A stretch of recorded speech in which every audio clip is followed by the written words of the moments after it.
Durante 3 años, los investigadores estuvieron siguiendo el rastro de dinero falso.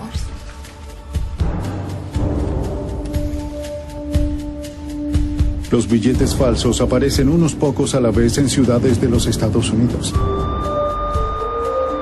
A medida que aparecen con más frecuencia, los agentes del servicio secreto luchan por intentar capturar a uno de los falsificadores más famosos de Estados Unidos.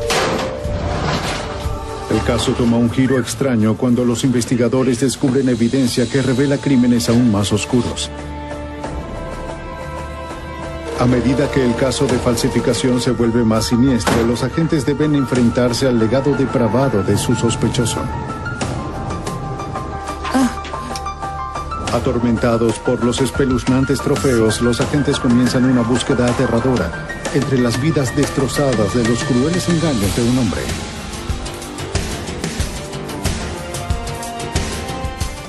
Crueles engaños.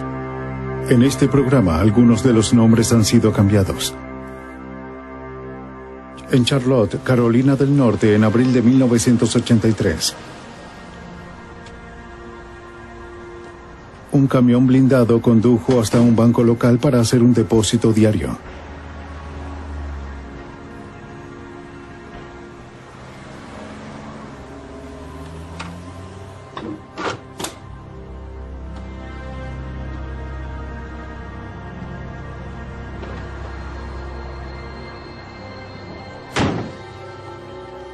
El transportista estaba entregando los depósitos del día de un centro comercial. Hola, Jack, adelante.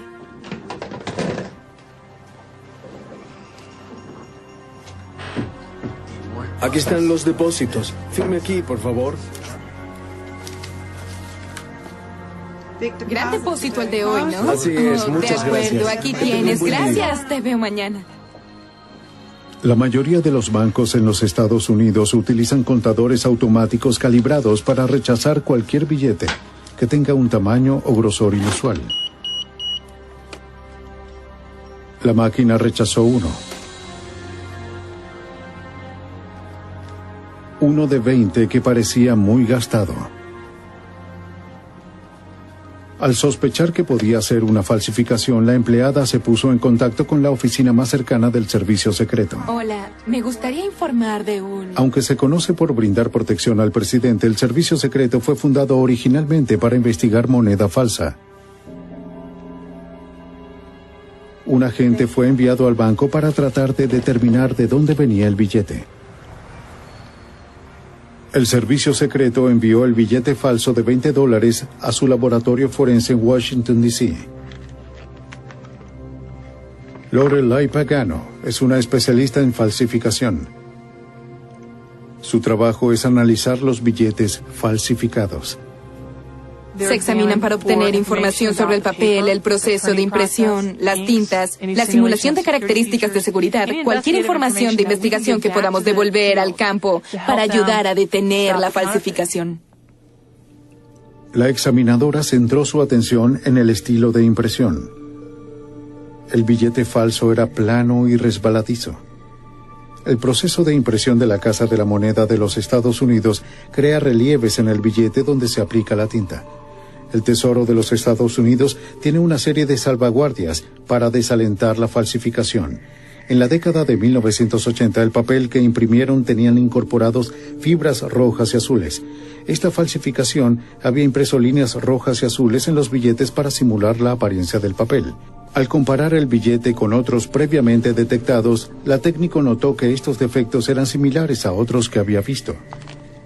Asociamos billetes cuando determinamos que hay características relevantes de 2 porciones de un billete. Eso nos permite definir que vienen de la misma operación. Y en ese sentido, creamos familias de falsificaciones. Esta familia de billetes falsos empezó a aparecer a principios de los años 80 y fue catalogada bajo la circular 7215.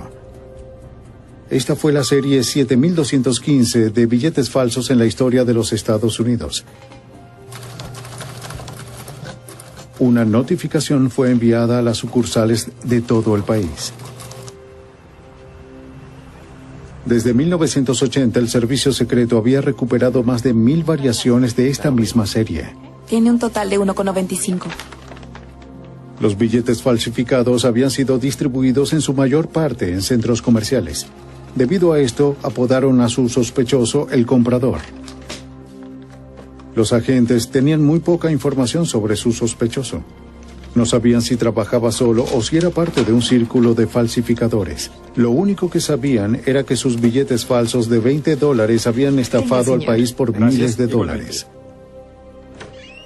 Greg Mertz, un ex detective de homicidios, había estado con el servicio secreto solo 1 año y medio cuando comenzó a investigar el caso. El dinero falsificado que produjo resultaron ser billetes de muy buena calidad.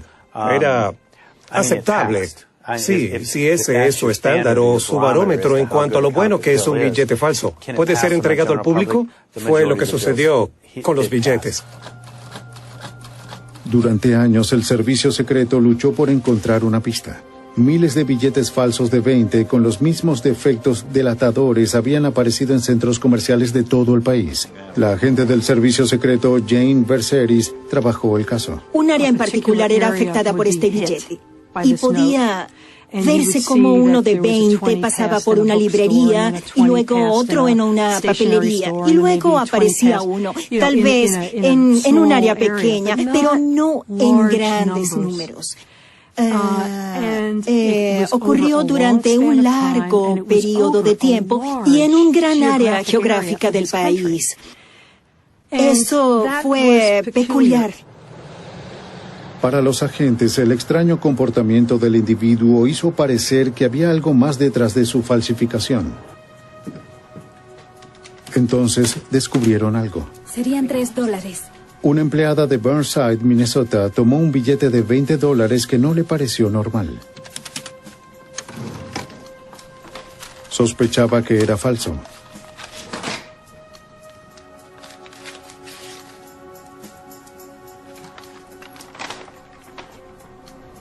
La empleada observó al comprador cuando se metió en su auto y se alejó. Más tarde le dio al servicio secreto la descripción del sospechoso. También describió su auto como un Ford blanco, pero no pudo leer la matrícula. El servicio secreto distribuyó un boceto basado en la descripción de la empleada a los centros comerciales en todo el país.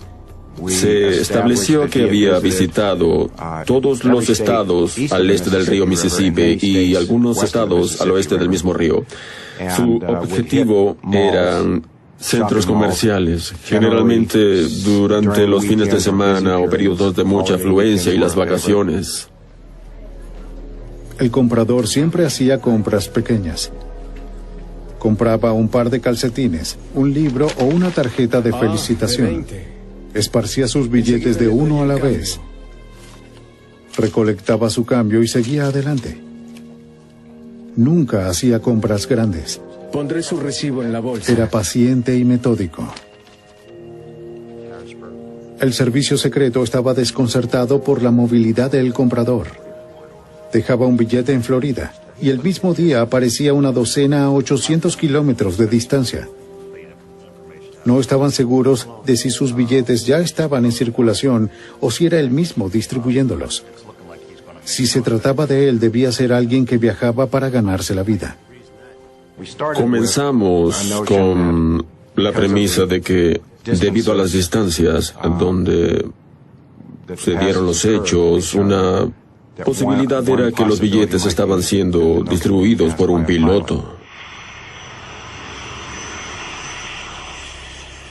Uno de los billetes falsos del comprador apareció en un estacionamiento cerca del aeropuerto en Washington, D.C. Que tenga buenas noches. Gracias, igualmente. El servicio secreto obtuvo una descripción del sujeto por el parquero. Un billete similar había sido descubierto en ese estacionamiento un año antes. Al día siguiente, los agentes mostraron un boceto de su sospechoso a personal de tierra que lo identificó como piloto. El personal de la aerolínea les mostró su fotografía. Coloqué el boceto junto a la fotografía del piloto y me emocioné un poco porque parecía que el boceto había sido sacado de esa misma fotografía. El servicio secreto siguió al piloto para ver si estaba distribuyendo billetes falsos. Lo vigilaron dentro y fuera de los aeropuertos. Hola, ¿qué tal?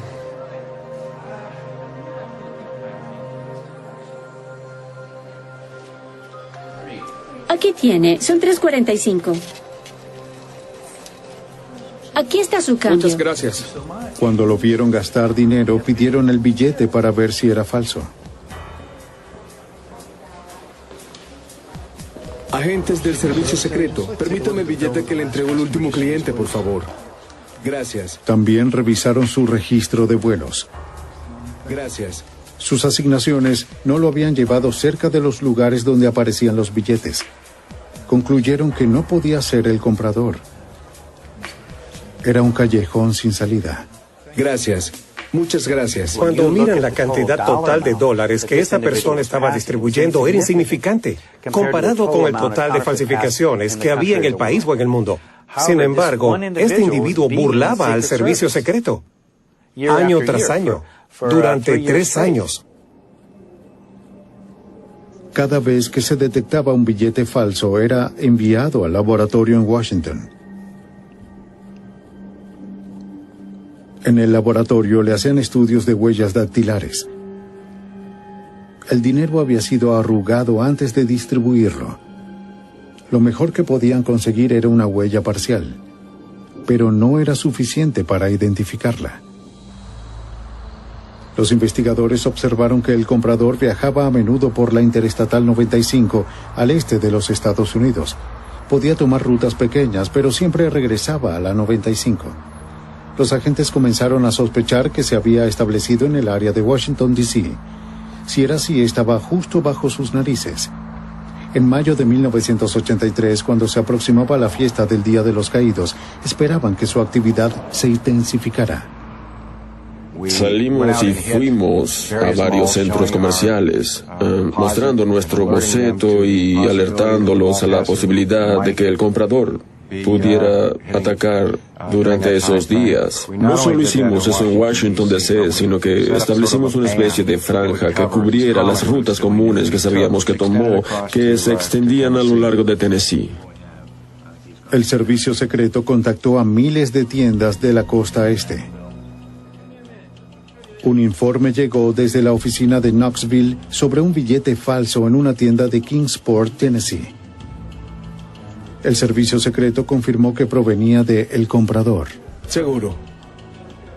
Si las predicciones de sus patrones de viaje eran correctas, Knoxville sería el siguiente. Los agentes de la oficina local fueron enviados para cubrir el centro comercial recién abierto. Pete Allison, servicio secreto. Fueron a cada tienda mostrando a los empleados un retrato hablado de el comprador. ¿Ha visto a este caballero? Conozco a ese hombre. El agente Pete Allison recuerda que el gerente de una de las tiendas reconoció la imagen. El empleado sentía como si conociera a esta persona porque le habían mostrado la fotografía. El sospechoso lo había atacado en una tienda en Memphis y dijo que si esa persona entraba en la tienda, él lo reconocería de inmediato. Increíblemente, minutos después de que el agente se fuese, el comprador entró en la tienda. Los agentes finalmente consiguieron lo que habían estado esperando cuando el empleado reportó haber visto al sospechoso. El sospechoso fue visto fuera del centro comercial. Respondan de inmediato, cambio. Bien, soy Allison, voy en camino. El empleado les dijo a los agentes que había visto al sospechoso entrar en una librería cercana. Un oficial de seguridad revisó la librería, pero el comprador no estaba ahí. Entonces lo vieron salir de una tienda de zapatos. Consciente de que lo seguían, comenzó a correr hacia una tienda que estaba en construcción. 2 policías se detuvieron frente a una construcción donde el comprador desapareció. El sospechoso trató de burlar a los oficiales diciéndoles que la policía ya lo había revisado. Los oficiales no le creyeron. Es él, por favor, atrápelo. No se preocupe, no irá a ninguna parte. Vaya para allá. Espere aquí.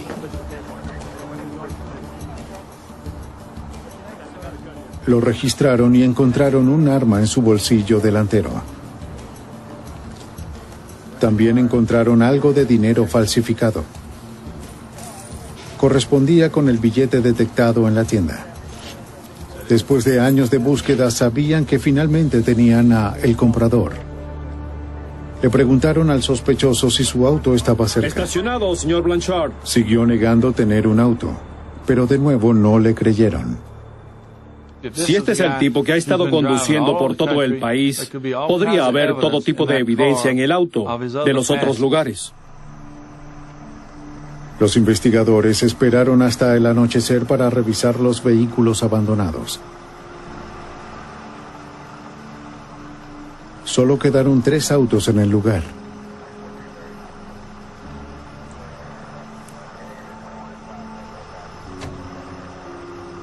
Las llaves del sujeto calzaban en uno de ellos un Chrysler de 1971.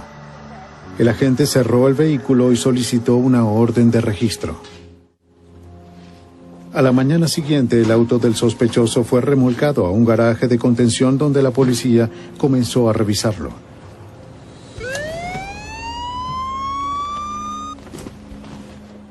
El auto había sido equipado con una sirena de la policía. Dentro del maletero encontraron más parafernalia policial, lo que parecían ser matrículas robadas, y una colección de ropa interior femenina. Los investigadores comenzaron a sospechar que el comprador hacía más que distribuir billetes falsos. En el interior, los agentes consiguieron una pistola semiautomática cargada.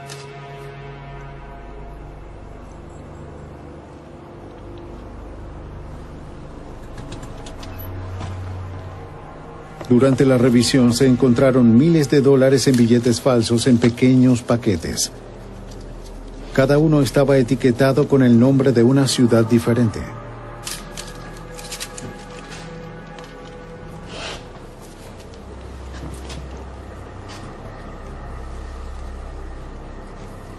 Un itinerario encontrado sobre el visor enumeraba varias fechas, ciudades y alias usados, moteles y cuánto dinero se gastaba. Estas matrículas robadas con los imanes eran bastante normales para un falsificador, para tratar de ocultar su identificación y no ser rastreado.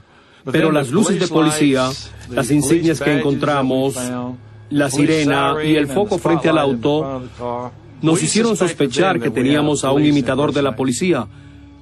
Pero no teníamos ni idea del por qué. El maletero contenía varias licencias de conducir falsas con la foto del sospechoso. Mientras revisábamos el auto, pensé, buscamos pruebas de falsificación. Y cuanto más encontramos, más me daba cuenta de que este hombre debía estar involucrado en algo más. ¿Su nombre real es Roger Colin Blanchard? En la oficina del servicio secreto, los agentes entrevistaron al sospechoso para conseguir su historia personal. En el momento de su arresto, llevaba una licencia de conducir de Carolina del Norte con el nombre de Roger Colin Blanchard. Cuando les dijo su fecha de nacimiento, era diferente a la fecha de su licencia de conducir. El mes y el año era el mismo, pero el día diferente. Entonces fue cuando supe que algo no andaba bien.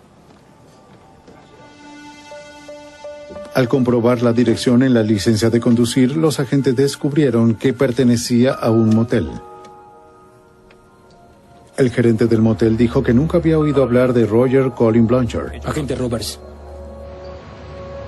Los agentes de Tennessee se pusieron en contacto con la oficina de Washington, D.C. Las matrículas del auto habían sido robadas, pero el vehículo fue registrado por un James R. Jones de Alexandria, Virginia. El agente Greg Mertz descubrió que Jones también había registrado el vehículo en Albany, Nueva York. Jones tenía la misma altura, peso y fecha de nacimiento que Blanchard. Llamé de nuevo a Knoxville y le dije, oye, no creo que su nombre sea Roger Colin Blanchard. Creo que su verdadero nombre es James R. Jones. Le pregunté por qué no enviaba sus huellas dactilares para llevarlas a la oficina a la mañana siguiente. y así tratar de obtener una verdadera identificación. La búsqueda en los registros del FBI dio con la identidad del comprador. Era James Mitchell de Bardeleben II, un criminal de profesión de 44 años. Había sido arrestado por el servicio secreto años antes, en 1976, por distribuir billetes falsos de $100. El agente Fuss sacó el informe y se dio cuenta de que el agente de entonces aún trabajaba en la oficina de Washington del servicio secreto. Cuando Fuss mostró la foto de Bardeleben al agente Mike Stephens, este lo reconoció al instante. Yo sabía que Fuss estaba trabajando en el caso. Y luego me dijo que había arrestado en Knoxville, Tennessee, al comprador. Se me hizo un nudo en la garganta.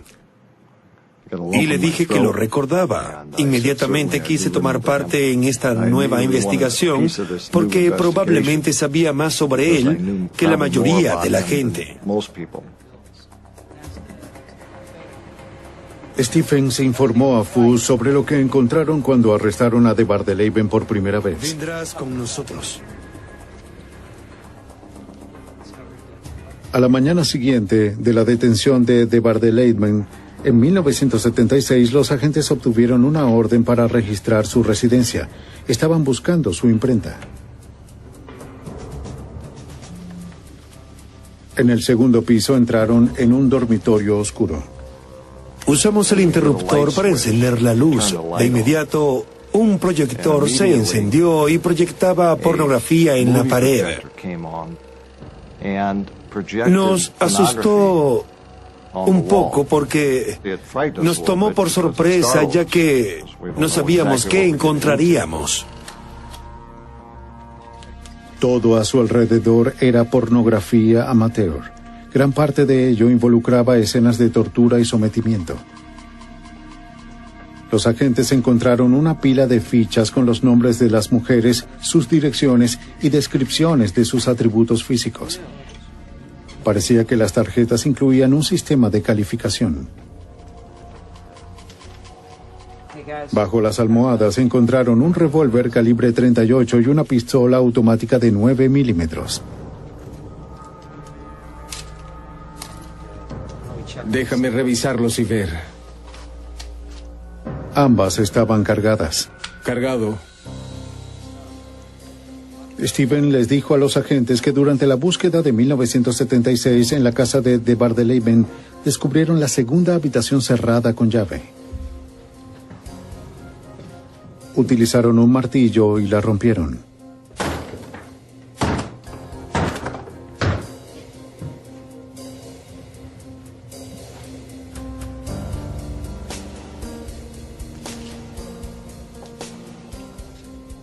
Y ahí se hallaba la imprenta, la Multileaf 1250. Fue una sorpresa para nosotros porque es una máquina muy pesada y esta se encontraba en el segundo piso.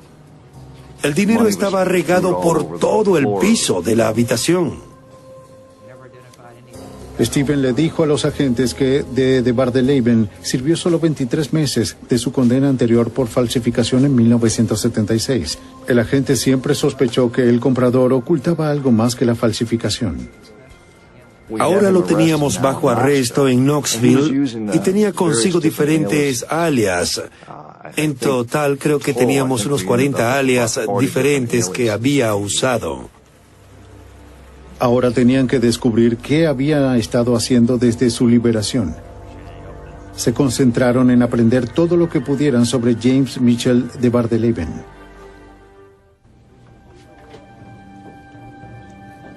Después de 3 años de búsqueda, los agentes del servicio secreto en Tennessee finalmente capturaron a el comprador. Pero todavía no tenían pistas sobre dónde guardaba su imprenta y sus suministros.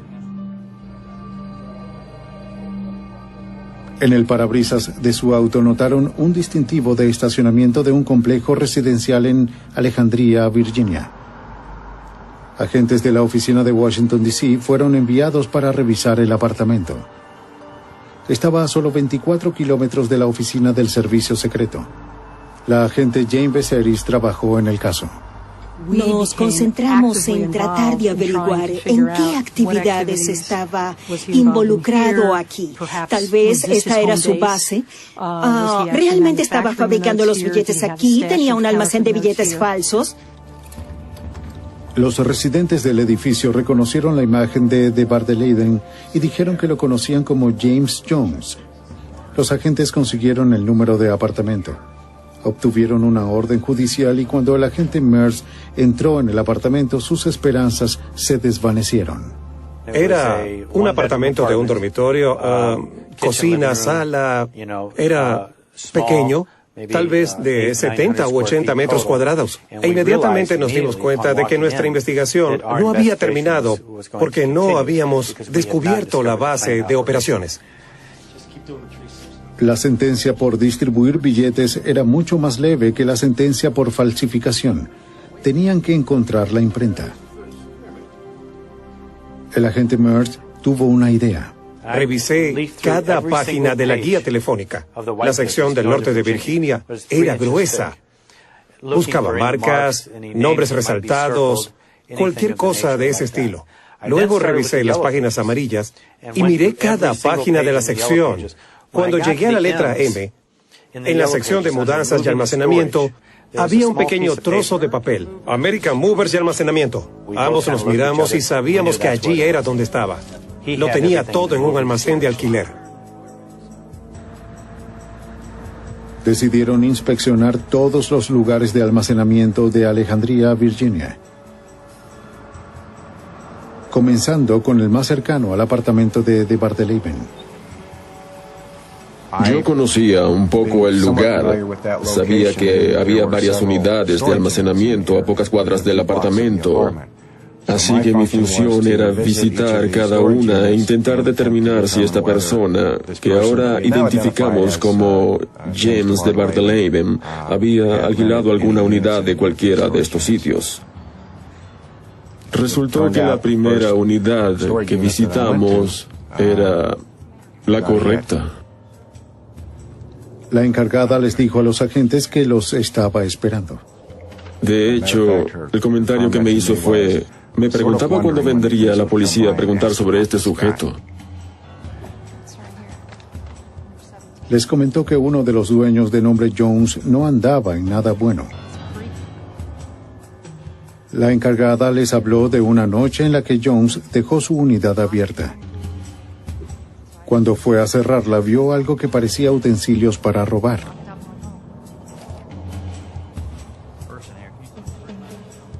Cuando le mostraron la fotografía de Bardelleben, lo identificó como Jones.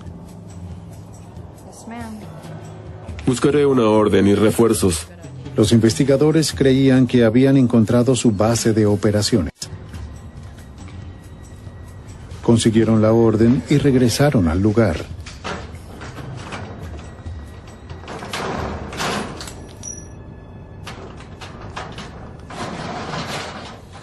Cuando lo abrieron, se sorprendieron al no encontrar ninguna imprenta. Nada en esta investigación resultaba sencillo. Lo primero que noté cuando abrimos el almacén fue un conjunto de luces rojas y azules y una sirena. Todo estaba modificado para funcionar a través de un encendedor de cigarrillos. Gracias, señor. La unidad estaba llena del mismo tipo de artículos que había en el auto de Bardelleben, pero en mayor escala. Los agentes consiguieron numerosas cajas de billetes de $20 falsos, con un total de casi $50,000. Se llevaron la evidencia a sus oficinas para procesarla. Esperaban que en las cajas hubiese algo que les diera una idea de lo que estaba haciendo. El agente Merz comenzó leyendo algunas de los cientos de notas de Bardelleben almacenadas en las cajas. Era un prolífico escritor de notas. Se levantaba por la mañana y decía, ¿cuáles son las 5 cosas que tengo que hacer hoy? Y las anotaba. Y así había pequeños trozos de papel, cartas de 3x5, notas de recordatorios, cualquier variedad. Entrada la noche, los agentes catalogaron las pruebas. Desafortunadamente, las notas de Bardelleben no ofrecieron pistas sobre el paradero de su imprenta. El agente Merz descubrió algunas cintas de audio dentro de una de las cajas. Decidió escuchar una de ellas. Pensé que quizás, como era un escritor de notas tan prolífico y guardaba tantos secretos, tal vez hubiese algo en la cinta, así que tomé y me limité a meterla en mi reproductor y escucharla. ¿Ahora vas a llorar? Quedé perplejo. El tono de voz de DeBar DeLaven era totalmente tranquilo y en control. Y esta mujer estaba gritando, suplicando que la mataran. Escuché 2 o 3 minutos y detuve la cinta. Me senté allí y medité. ¿Qué era lo que acababa de oír?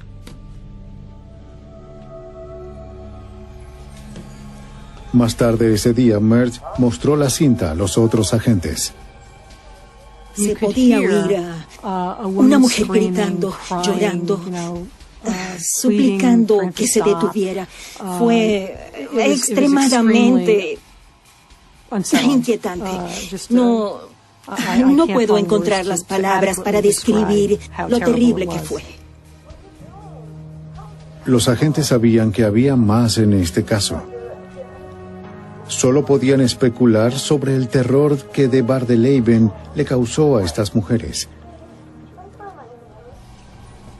Desesperados por saber exactamente en qué estaba involucrado DeBar DeLaven, los agentes continuaron sacando evidencia. Recuperaron cientos de recibos de la unidad de almacenamiento. Algunos eran de otras unidades. El agente Greg Mertz encontró una prueba reveladora. Una de las cosas significativas que encontré fue un recibo de giro postal hecho a una instalación de mudanza en Manassas, Virginia. La gerente de la instalación dijo que estaba arrendando un almacén a J.R. Jones, que trabajaba para una compañía de electrónica. Jones era uno de los alias de DeBar DeLaven.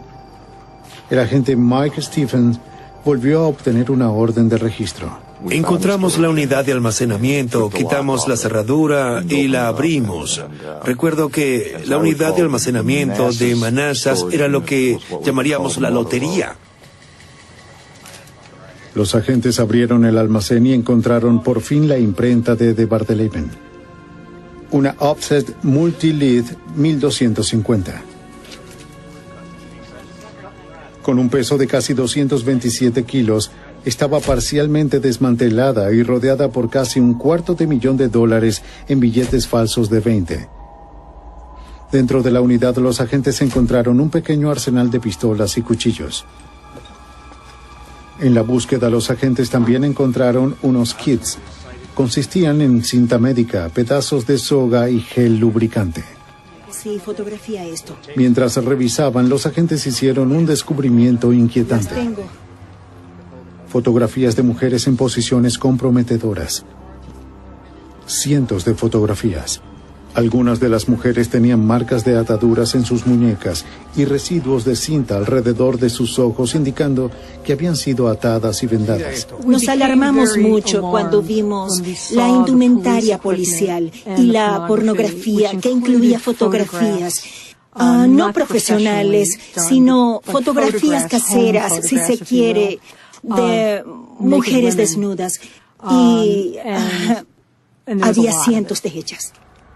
Y en las fotografías no era posible distinguir si eran personas dispuestas o no.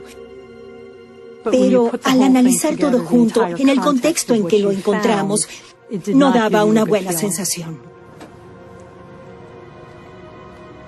El contenido del almacén fue llevado a la oficina de Washington. Los almacenes habían dado un total de 144 cajas de pruebas potenciales. Literalmente teníamos una montaña de material. Teníamos 30 o 40 mapas de carreteras. Algunos tenían una X marcada en algún punto, casi como un mapa de tesoros. Teníamos ropa de mujer, ropa interior, teníamos unas baratijas de joyería. Estaba el equipo policial, había varias matrículas de varios estados que obviamente habían sido robadas. Los agentes también recuperaron una serie de licencias de conducir de mujeres. y casi 100 pares de ropa interior femenina, algunos nuevos y otros que parecían desgastados. El servicio secreto estaba organizado para combatir la falsificación, pero no para investigar el tipo de evidencias que estaban encontrando. El servicio secreto, al formar parte del Departamento del Tesoro, la mayoría de sus investigaciones criminales son del tipo financieras. La agente del servicio secreto Jane Viserys se puso en contacto con el FBI. Lo haré, lo sé. Nos dijeron que en realidad no teníamos nada. Es decir, no teníamos ninguna evidencia. Si hubiésemos acudido a ellos diciendo algo como, tengan esto, es de un homicidio o de un caso de secuestro, tal vez podrían hacer algo, pero no lo hicimos. Solo teníamos sospechas y una montaña de material. Debido a que el servicio secreto no pudo identificar específicamente a ninguna víctima, el FBI no pudo continuar con el caso. El servicio secreto sabía que si el FBI no podía investigar este caso, nadie más podría. Era extremadamente inusual e incómodo porque típicamente tenemos un crimen y resolvemos este crimen. Aquí creíamos que teníamos una gran cantidad de evidencia, pero no teníamos idea de cuál era el crimen, o dónde ocurrió, o cuándo sucedió. Pero todos teníamos convicciones fuertes de que ciertamente habían ocurrido. Créeme, no tienes... Los agentes acudieron al subdirector para que el servicio secreto investigara el caso.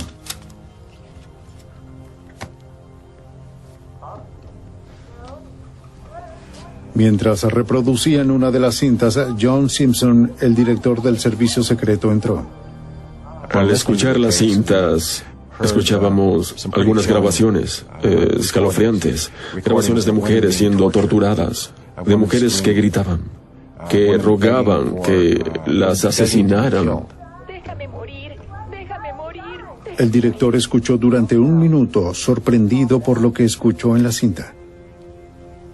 Simpson dio su apoyo pleno a la investigación.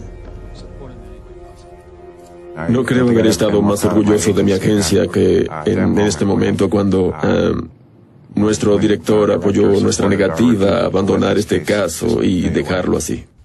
Denles todo lo que necesiten. El servicio secreto recibió autorización para ampliar su investigación más allá de la falsificación. En este punto, la investigación dio un giro completo. Ya no nos preocupaba la falsificación, sino que nos preocupaban estos crímenes. Conferencias. Su primera tarea era tratar de entender lo que tenían. Catalogaron cada uno de los más de 10.000 trozos de evidencia potencial.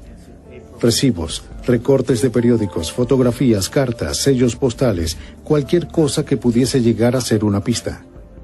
No había que ser un experto para deducir que esta persona estaba involucrada en una multitud de actividades criminales. No sabíamos quiénes eran las víctimas, no sabíamos exactamente qué, pero sabíamos que no era otro caso de falsificación. Y supimos que teníamos mucho trabajo por hacer. Una vez que tenían todo a su alcance, esperaban que surgieran pistas sobre el alcance de los crímenes de Bardeleven.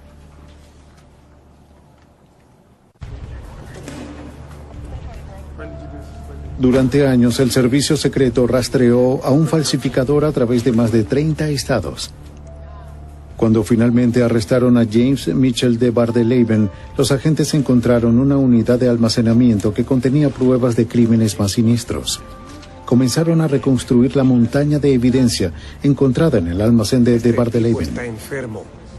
Querían saber exactamente qué tenían. La agente Jane Viserys supervisó la operación. Lo único que queríamos era poder identificar lo que teníamos de manera coherente para que pudiésemos tratar de coordinar esto con el resto de los organismos de la ley para ver si de alguna manera coincidía con cualquiera de los otros casos sin resolver. Uno de los aspectos más importantes era intentar evaluar lo más rápido lo que pensábamos que podría haber cometido. Y lo hicimos, por supuesto. examinando la totalidad de las pruebas que teníamos, pero también él tomaba notas sin cesar. Gracias a su registro meticuloso de notas y recibos que mantuvo, los agentes pudieron hacer una cronología de los viajes de Bardeleben. También usaron las notas para entender mejor el tipo de persona que era. Tenía muchas notas escritas a mano. Había escrito sobre sí mismo, sobre cómo poder verse mucho más presentable, más atractivo para las mujeres, cómo poder parecer más importante sentado en un bar, cómo debía sentarse, cómo debía lucir o qué decir, todo ese tipo de cosas. El agente Mertz descubrió que de Bardeleben hacía listas de objetivos. También escribió páginas y páginas de objetivos que quería cumplir. El tipo de mujeres que le gustaban, el tipo de tortura que le quería infligir a las mujeres. Su lista de objetivos detallaba cómo iba a lograrlo. Escribió sobre querer equipar su auto con una matrícula con bisagras que pudiera ser cambiada desde adentro del auto. Pestillos en el piso del vehículo y en el maletero. Hizo recordatorios para instalar insonorización, timbres de seguridad y alarmas en su casa. Quería comportamientos ocultos, un área secreta donde pudiera mantener encerrada a las mujeres. Había esbozado incluso el momento más oportuno para secuestrar a una mujer. El nivel de los detalles era escalofriante. Algunas de sus notas eran fáciles de entender, mientras que otras parecían escritas en código. Tenía pequeñas iniciales como SVM, ese tipo de cosas que pensábamos significaban tal vez secuestro, violar, matar. Y tenía notas de sí mismo. En primer lugar, pensaba que era muy listo, que los policías eran estúpidos y que nunca sería capturado porque era más astuto. Mientras los agentes revisaban las notas, temían que las fotografías encontradas en los almacenes de Bardeleben fueran prueba de que había llevado a cabo sus planes. Encontraron cientos de fotografías de mujeres desnudas teniendo sexo enfermizo. Varias de ellas parecían haber estado con algún tipo de ataduras. Tenían varias marcas en sus muñecas. Podían apreciarse anillos en las extremidades. De Bardeleben parecía haber hecho posar a muchas de sus víctimas. Algunas de las imágenes daban la impresión de haber sido tomadas durante varios días. Las víctimas, todas mujeres, parecían estar cada vez más desaseadas y con la mirada vacía con cada foto. Los investigadores no tenían idea de lo que les había sucedido.